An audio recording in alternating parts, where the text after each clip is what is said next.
In my opinion, Jujutsu Kaisen has one of the most overrated and fragile power systems in modern shonen. It falls apart the moment it's pushed up against a truly larger scale. To understand why the world of Boruto basically breaks the logic of Jujutsu Kaisen, you have to look at them like code. Jujutsu Kaisen is a closed, incredibly efficient system. Everything revolves around conservation. Sorcerers use emotions, bind themselves with vows, all to squeeze the absolute most out of every drop of energy. It's like a complex chess match where every move is calculated. But Boruto in Two Blue Vortex isn't a kid anymore. He's a natural disaster with a sword. If Jujutsu Kaisen is chess, then Boruto is what happens when one player suddenly decides the pieces can move through the board, and the board itself is just the surface of water. In Jujutsu Kaisen, domains are the pinnacle of mastery. But think about what a domain really is. It's an attempt to impose your rules within a limited space. Now compare that to the era of Shinjutsu.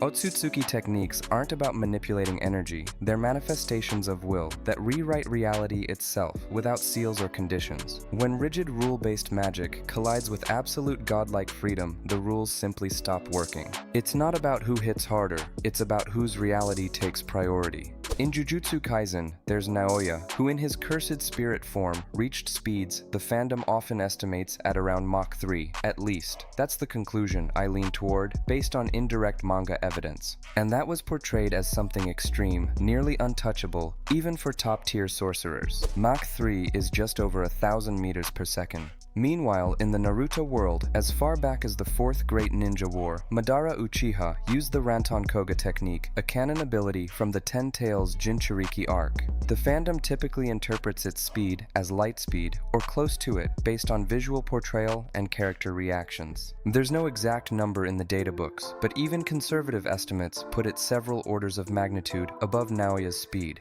And Naruto dodged it point blank. Have you ever felt like a story's internal logic starts cracking under the weight of its own power scaling? That's exactly what happens when you try to compare these two universes. For a character like Boruto in Two Blue Vortex, who has mastered Hiraishin, the speed of JJK sorcerers is basically a frozen frame.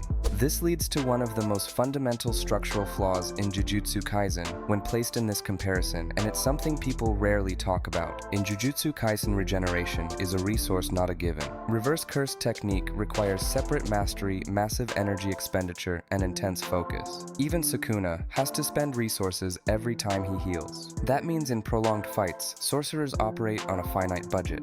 Every regeneration, every recovery, every domain expansion is a cost that pushes them closer to exhaustion. The world of Boruto is built completely differently. Regeneration for characters like Madara in his Ten Tails Jinchuriki form, or anyone drawing power from the Ten Tails, is passive. If you translate that into strategy, Jujutsu Kaisen sorcerers are fighting with a limited durability pool, while characters like Boruto or Madara operate off a generator that can't be turned off. And this isn't a minor detail, it's a systemic incompatibility that makes any prolonged fight against Naruto-Boruto characters a losing scenario for JJK sorcerers from the start. This limitation becomes impossible to ignore when you compare characters directly. Now imagine this fight, Sukuna versus Madara as the Ten Tails Jinchuriki. A lot of people will say Sukuna has his cleave. He can cut through space itself. And yes, that sounds impressive.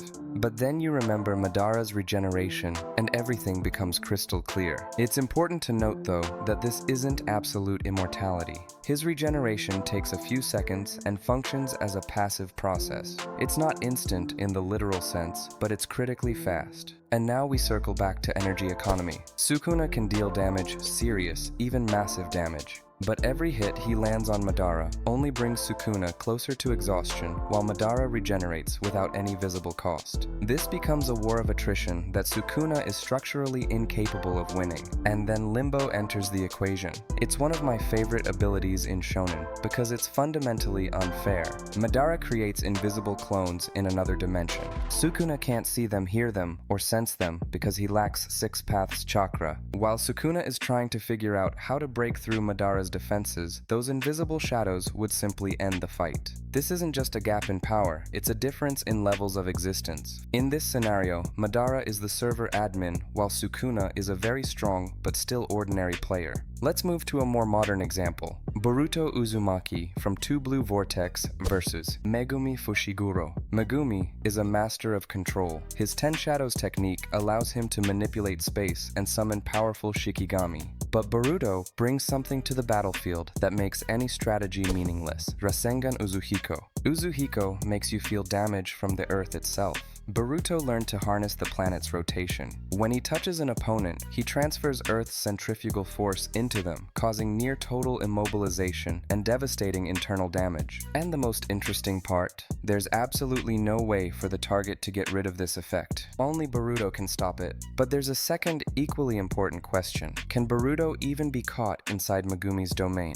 The answer is simple, in most cases no. Boruto's Hiraishin isn't just speed, it's spatial movement. It doesn't have a velocity vector in the traditional sense. He doesn't travel from point A to point B, he exists at point B instantly. And here lies a fundamental flaw in the domain mechanics of Jujutsu Kaisen. Guaranteed hit effects only work if the target is inside the barrier. A domain closes in fractions of a second, but if the target is teleporting instead of moving, the barrier shuts on empty space. A fixed Hiraishin marker outside the domain isn't just an escape, it's a structural bypass of the guaranteed hit rule itself. Boruto isn't faster than the domain, he simply exists outside its jurisdiction the moment it activates. At this point, the Naruto-Boruto universe has already surpassed Jujutsu Kaisen in terms of raw power, and Boruto isn't even finished, yet this character hasn't reached his peak. If this trajectory continues, we're going to see not just a clash of techniques, but a clash of concepts. I believe Boruto will eventually reach the level of Shibai Otsutsuki, a being that ascended to a 5D state. And in that kind of reality, JJK sorcerers, with all respect to their style and charisma, simply don't have a place. Meanwhile, the Naruto-Boruto world crossed that threshold a long time ago.